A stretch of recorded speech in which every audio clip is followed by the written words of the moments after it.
Assalamualaikum warahmatullahi wabarakatuh. Yang terhormat kepada Dr. Eka Pramirta Hestiana, dokter hewan mahasiswa kesehatan. Pada video kali ini kami akan menunjukkan video hasil presentasi kami.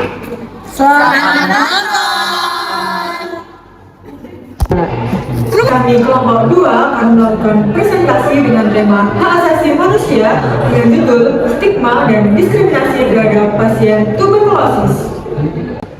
Latar belakang, kami mengambil judul tersebut di latar belakangi karena stigma dan diskriminasi terhadap pasien tuberkulosis masih menjadi masalah serius di kalangan masyarakat Indonesia. Stigma ini muncul dari kurangnya pemahaman masyarakat tentang penyebab, cara penularan, dan pencegahan tuberkulosis. Akibatnya, pasien seringkali menghadapi perlakuan yang tidak adil, isolasi sosial, hingga penurunan kualitas hidup. Dari latar belakang tersebut, maka dapat dirumuskan sebuah masalah yaitu yang pertama, bagaimana diskriminasi yang terjadi terhadap pasien tuberkulosis dalam lingkungan pelayanan kesehatan. Yang kedua, apa dampak stigma dan diskriminasi terhadap pasien tuberkulosis dalam mendapatkan pelayanan kesehatan yang layak.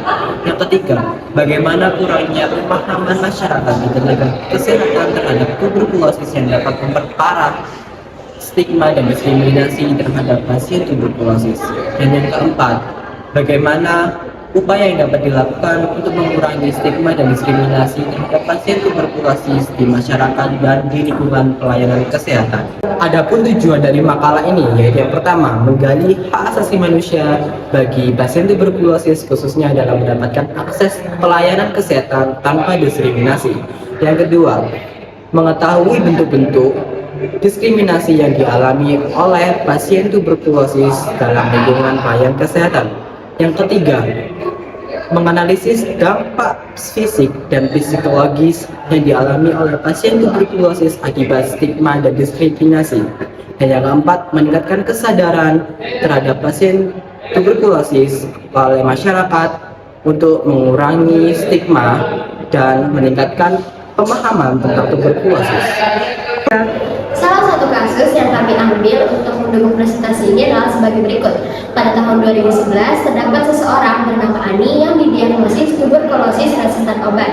Pada tahun selanjutnya, yakni tahun 2012, Ibu Ani sedang melaksanakan operasi sesar anak pertamanya.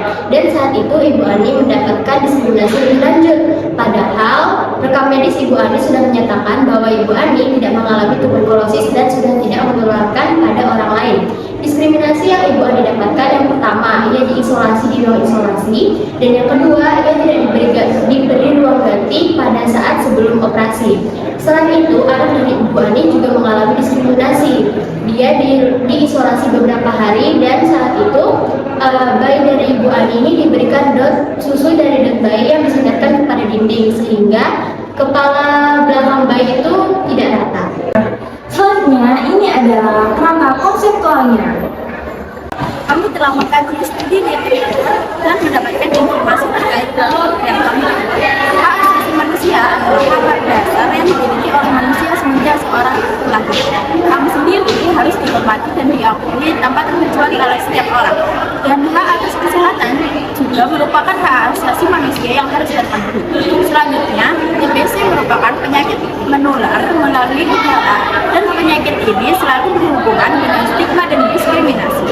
Stigma sendiri adalah suatu ciri negatif yang ada dalam diri seseorang karena pengaruh lingkungannya. Sedangkan diskriminasi adalah tindakan membeda-bedakan terhadap orang yang termasuk dalam golongan yang tidak termasuk dalam golongan tersebut. Selanjutnya, masuk bagian pembahasan, yaitu yang pertama adalah dalam perspektif medis. Kasus ini bertentangan dengan prinsip etika medis, yaitu non-maleficence atau tidak membahayakan. Kasus ini membahayakan sang ibu dan bayinya karena tidak mendapatkan pelayanan yang sesuai. Selain itu, tidak sejalan dengan prinsip etika medis autonomi karena kebebasan pasien dalam memilih perawatan yang diinginkan tidak dijalankan. Perspektif hukum melanggar Undang-Undang Nomor 17 Tahun 2023 tentang kesehatan bagi negara Indonesia bertujuan untuk mengatur berbagai aspek kesehatan masyarakat, termasuk penanganan penyakit tuberkulosis.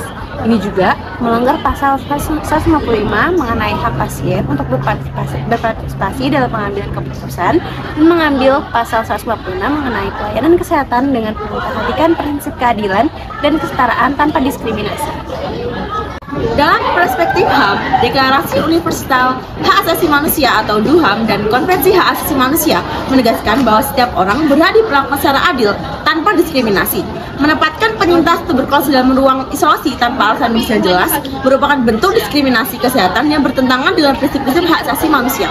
Hak penyintas tuberkulosis atas pelayanan kesehatan yang adil dan bermanfaat, serta hak perempuan untuk melahirkan dalam lingkungan yang aman, nyaman, dan tidak diskriminatif harus dihormati. Jika kondisi medis pasien tidak lagi menular, tindakan isolasi ini tidak hanya tidak perlu, tapi juga melanggar hak dasar pasien dan perempuan. Makalah yang kami bahas dapat disimpulkan bahwa seorang pasien bernama Ani Hermasari mengalami ketidakadilan dan perilaku tidak manusiawi dalam sistem medis, yaitu memaksa seorang ibu melahirkan di ruang isolasi dan bukan di ruang bersalin yang layak, menunjukkan prasangka dan kurangnya pemahaman serta empati terhadap penderita TBC. Kondisi ini dapat menimbulkan trauma psikologis dan meningkatkan stigma sosial yang dihadapi pasien tuberkulosis yang membutuhkan perlindungan dan dukungan hingga sembuh.